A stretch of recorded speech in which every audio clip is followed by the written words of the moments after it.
Magandang araw po. Samahan niyo ako sa ating pagninilay sa ikalawang pagbasa na ating tatawagin pagbibigay ng ikalawang pagkakataon. Tayo po ay manalangin sa ngalan ng Ama at ng Anak at ng Espiritu Santo. Amen. Diyos ng mga pangyarihan, amang mawain. Sa gitna ng mga hamon at pagsubok ng buhay, lumalapit kami sa iyo na may pusong puno ng pag-asa. Salamat sa iyong walang hanggang pag-ibig at sa pangako ng bagong simula. Panginoon, alam mo ang aming mga pagkakamali at mga kabiguan. Alam mo din ang aming mga pangarap at mga hangarin. Sa mga sandali ng kadiliman, nawa ang liwanag ang masilbing gabay. Sa mga sandali ng panghihina, nawa ang iyong lakas ang aming maging sandigan. Hinihiling namin ang iyong biyaya upang makabangon mula sa aming mga pagkakamali. Tulungan mo kaming matuto mula sa aming nakaraan at magpatuloy sa aming paglalakbay ng may bagong pag-asa. Ipagkaloob sa amin ang ikalawang pagkakataon upang may tama ang aming mga pagkakamali at may pakita ang aming tunay na katayahan.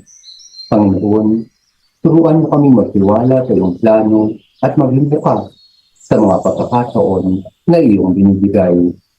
Tulungan mo kami maging mapagpasalamat sa bawat araw at maging saksi sa iyong pag-ibig at awa. Sa pamagitan ni Kristo na aming Panginoon. Amen. Sa ngalan ng Ama at ng Anak at ng Espiritu Santo. Amen. Ating pong pakinggan ang ikalawang pagbasa.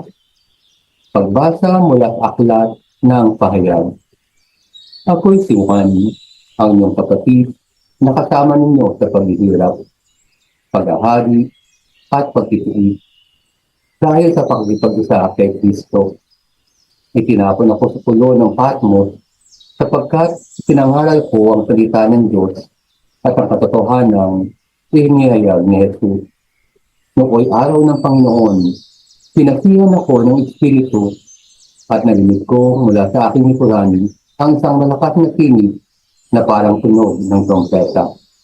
Ang sabi, isulat mo ang iyong nakikita. Lumingin ako upang tingnan ng nagsasalita at nakakita ako ng 7 ilawang ginto. Nakatayo sa gitna ng mga ito ang isang animoy lalaki, nakadamit ng abot sakong at may pamikit na ginto sa kanyang dibdib. Pagkakita ko sa kanya, para akong patay ng lukbok sa paanan niya. Ngunit ipinatong niya sa akin ang kanyang kanang kamay at sinabi, huwag kang matakot. Ako ang simula at ang wakas at ang nabubuhay.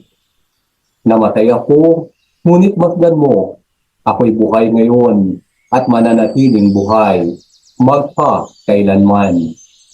Nasa ilalim ng kapangyarihan ko ang kamatayan at ang daigdig ng mga patay.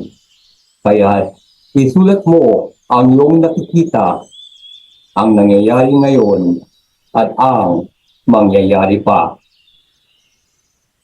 Ang salita ng Diyos. Salamat sa Diyos. Ating pong pagnilayan ang nilalaman ng ikalawang pagbasa. Ang pagbasa mula sa aklat ng pahayag ay naglalaman ng isang makapangyarihang mensahe ng pag-asa, pagtitiyaga at ang walang hanggang presensya ni Kristo sa gitna ng paghihirap. Ang karanasan ni Juan sa pulo ng Patmos ay nagpapakita na kahit sa gitna ng paghihirap at pag-iisa, ang Diyos ay nananatiling tapat at handang magbigay ng ikalawang pagkakataon. Paghihirap at pagtitiyaga. Ako'y si Juan, ang inyong kapatid, na kasama ninyo sa paghihirap, paghahari at pagtitiis. Dahil sa pakikipag-isa kay Jesus, ang mga salita ni Juan ay nagpapakita na ang paghihirap ay bahagi ng buhay Kristiyano. Ngunit sa gitna nito, meron tayong pag-asa at pagtitiyaga dahil kay Jesus. Ang pagtapon ni Juan sa pulo ng Patmos ay isang sitwasyon na puno ng paghihirap, ngunit doon din siya nakatanggap ng mahalagahang mga paghahayag.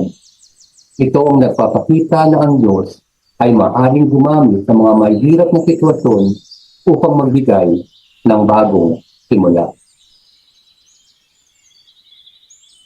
Pagkasi ng Espiritu at paghahayag. Noong araw ng Panginoon, pinasihan ako ng Espiritu at narinig ko mula sa aking likuran ang isang malakas na tinig na parang tunog ng trompeta. Ang pagkasi ng Espiritu ay nagbibigay kay Juan ng kakayahang makatanggap ng mga pagpapahayag. Ito ay nagpapakita na ang Diyos ay handang makipag-usap sa atin kahit sa gitna ng ating mga kahinaan. Ang pagbibigay ng pangisayan kay Juan ay isang ikalawang pagkakataon para sa kanya upang makapagatid ng mensahe sa mga simbahan. Ang presensya ni Kristo. Pagkakita ko sa kanya, para akong patay na nalugmok sa paanan niya. Ngunit ipinatong niya sa akin ang kanyang kanang kamay at sinabi, "Huwag kang matakot. Ako ang simula at ang wakas at ang nabubuhay. Namatay ako, ngunit masdan mo. Ako'y buhay ngayon at mananatiling buhay magpa kailanman. Nasa ilalim ng kapangyarihan ko ang kamatayan at ang daigdig ng mga patay. Kaya't isulat mo ang iyong nakikita, ang nangyayari ngayon at ang mangyayari pa." Ang presensya ng Kristo ay nagbigay ng lakas at pag-asa. Ito ay nagpapakita na si Kristo ay may kapangyarihan sa kamatayan at sa daigdig ng mga patay. Ang mga salita ni Kristo na "huwag kang matakot" ay isang pagpapatunay na kahit sa gitna ng ating mga takot, si Kristo ay kasama natin. Ang pag-utos ni Kristo kay Juan na isulat mo ang iyong nakikita ay isang pagbibigay ng bagong misyon, isang bagong pagkakataon upang maglingkod. At para po sa ating mga tanong para sa personal na pagninilay, sa anong mga sitwasyon sa aking buhay ko nararanasan ang paghihirap at pag-iisa? Paano ko naranasan ang paghati ng Espiritu sa aking buhay? Paano ko naranasan ang presensya ni Kristo sa gitna ng aking mga pagsubok? Paano ko matatanggap ang mga ikalawang pagkakataon na inaalok ng Diyos sa aking buhay? Pagpapaalala, ang pagninilay nito ay nagpapaalala sa atin na ang Diyos ay laging handang magbigay ng ikalawang pagkakataon kahit sa gitna ng ating mga kahinaan at paghihirap. Nawa ay patuloy tayong sa awaan ng Diyos na lumikha at patuloy tayong gabayan sa ating paglalakbay sa ating buhay pananampalataya.